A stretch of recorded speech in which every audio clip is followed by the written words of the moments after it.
So, good afternoon, class. So, my topic today is all about instructional strategies in teaching visual arts.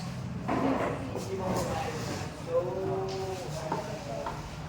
uh, so today we will discuss between a direct drawing approach versus the artistic creative approach. So, today we're going to learn describe the characteristic of different instructional strategies in art and apply this direct instructional exploratory learning and inquiry-based approach to creating those of that.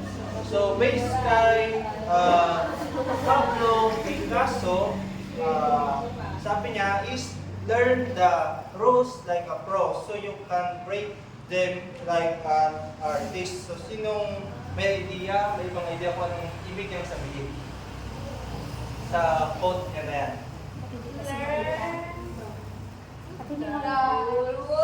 Like a pro, so you can break them like an artist. Legend, ganun. Yung professional. So, may idea ba kayo? Magbibigay na lang ako ng example. So, sa parang, sa ano lang din, sa isang athlete, di ba? So, kailangan mong mag-training, araw-araw, buwan, years, then, so kapag sasabak ka na is, andun na, hindi ka na masyadong mahirapan, hingal-hingal. So, may chance na pwede kang manalo. So, yun ang ibig niyang sabihin. So, parang mas madali na sa'yo para manalo. Yung parang kaya mo nang makipagsabayan. So, yun ang ibig niya sabihin sa kanya. Sa quote niya na yun. So, Jomar, pwede yung pag-ibasa. When teaching a technique for the first time, most art teachers usually encourage class 10 to do a direct instruction for a demonstrator. Direct instruction is clear, precise steps to equip the student with a concept and technique that they can follow. Time in an art class is limited and there will be always we have to do an inquiry-based approach or exploratory learning unless you are teaching in a workshop or at home. So yun nga, when we're teaching techniques for the first time, for most art teachers, especially in large class, tend to do a direct instructional through demonstration. So, yun yung kailangan mo. So, direct instructions give clear and precise steps to equip the students with concept and technique that they can follow. So, as a teacher, you need to guide the children to para magawa mo yung pinapagawa nila. Hindi naman pwedeng ibigay mo na lang ang pinapagawa mo ng hindi mo sila tinuturuan. So, kailangan mo rin silang i-guide step by step para makasunod sila. So, time in an art class is limited and there won't always be enough time to do an inquiry-based approach or exploratory learning. Use this you are teaching in a workshop or at home. So, pwede mo rin silang turuan sa bahay, mga kapatid mo, ganyan. So, kapag dun sa bahay nyo, pwede mo rin turuan yung mga pinsan mo, kamag-anak mo, gano'n, di ba? Yeah. So, direct instruction and modeling allow teachers to relay information, teach principles, demonstrate techniques, provide feedback, and guide students directly based in their needs. So, yun nga, tulad ng sinabi ko kanina is, by your help is, your students will grow. Diba? Matututo sila kung gagabayan mo sila ng tama at maayos.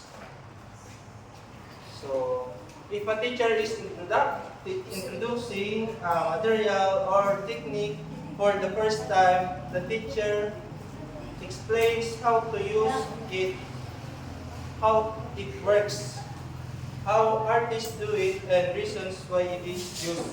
So, syempre, kailangan mo rin silang i-explain sa kanila kung paano gamitin yung isang bagay. Halimbawa, itong eraser, di ba? Pwede mo itong gamitin pambato, gano'n. Hindi. Itong mga pambato.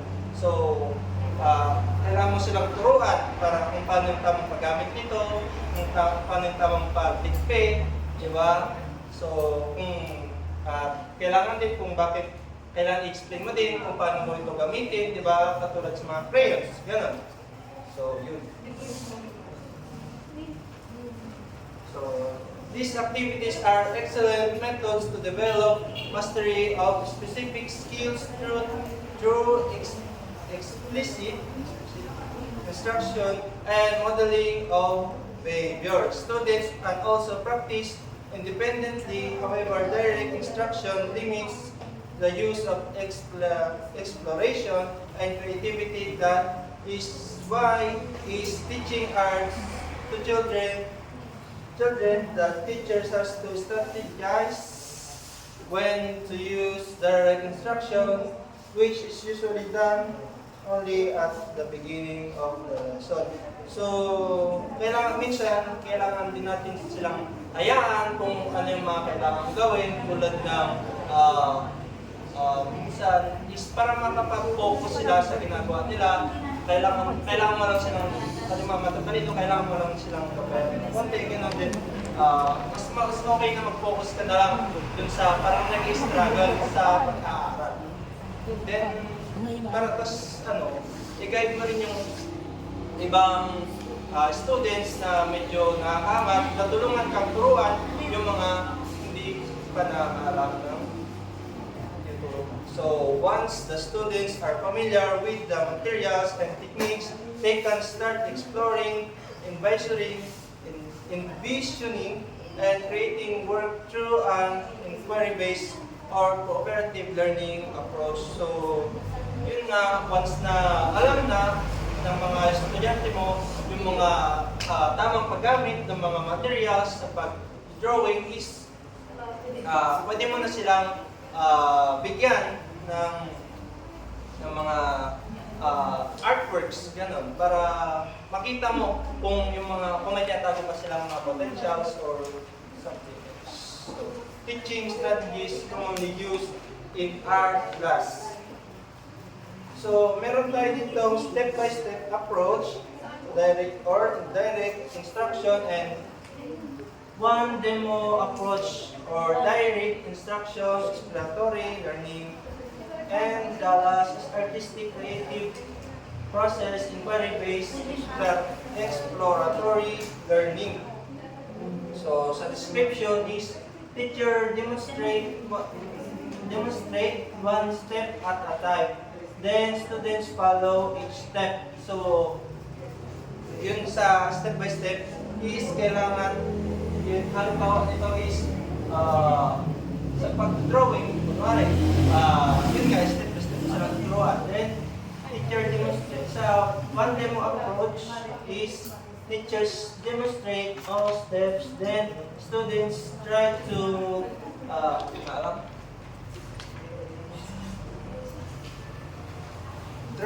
imitate from memory. In the process, students also have an opportunity to explore. So minsan, mo rin sila para matuto din sila sa kanila sarili.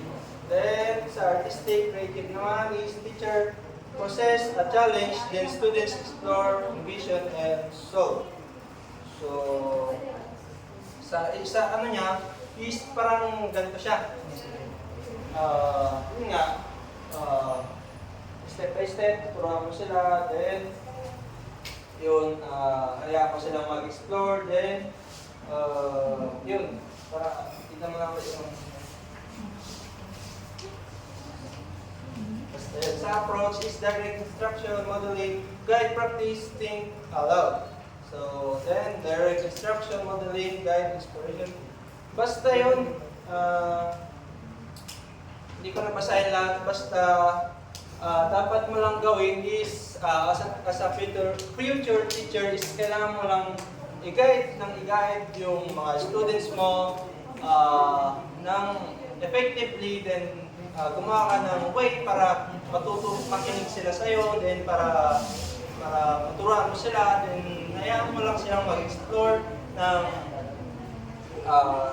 sarili nila. Then, tignan mo yung result. Kung ano yung, kung maganda ba o hindi. Kung hindi, edi i-guide mo sila ulit. Magbago ng strategies, gano'n. Then, so when to use? So, for classes that can follow, magiging na lang ako sa that can follow, simple series of performance, ay parehas na rin. Tulad na rin ang sinabi ko kanina. So, yung mga advantage niya lang talaga ngayon is, ano lang siya, easy for students to understand and follow. Then kapag naituro mo na yun, yung mga dapat mong gawin is madali na sa kanila na sumunod. Then, efficient use of time since a faster demonstration. Then, enhance all 8 studio habits. Then, meron pa all works and finish at the same time. So, sa tulong mo as a future teacher is madali na nila ma-execute yung pinapagawa mo. Then, there is room for exploration and reflect. So, then the teacher can learn a lot from the students. So, hindi lang sila yung matututo, kundi pati na rin ikaw, isa pang nagtuturo ka, is natututo ka din sa mga students mo. So, thank you for listening. Yun lang.